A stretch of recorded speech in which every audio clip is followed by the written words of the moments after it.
പൊട്ടിയിട്ട് പൈപ്പിൽ നിന്ന് വെള്ളം വീഴുന്നത് പോലെ അവിടത്തെ മുഖത്ത് മൂക്കിൽ നിന്ന് രക്തം ഇങ്ങനെ ഒഴുകുകയാ.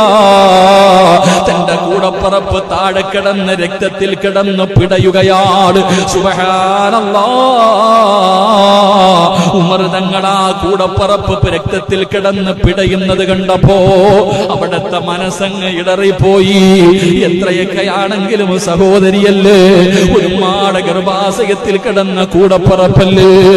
ഉമർ തങ്ങളുടെ കോപമങ്ങ് വല്ലാതെ താഴുകയാണ്. തന്റെ സഹോദരിയുടെ ചാരത്തേക്ക് കടന്നു ചെന്നു. ഉമർ മിണ്ടാതെ കുറച്ചു നേരം അതിനകത്തിരുന്നു. എന്നിട്ട് ഫാത്തിമയോട് ചോദിക്കുന്നു, ഫാത്തിമ, ഞാൻ ഈ വീട്ടിലേക്ക് കടന്നു വന്നപ്പോ നിങ്ങളെന്തോ വായിക്കുന്നത് കേട്ടല്ലോ, നിങ്ങളെന്തോ ഓതുന്നത് കേട്ടല്ലോ, അതെനിക്കൊന്ന് കാണിച്ചു തരുമോ? എന്റെ കയ്യിലേക്കൊന്ന് തരുമോ? അല്ലാഹുവിന്റെ പരിശുദ്ധ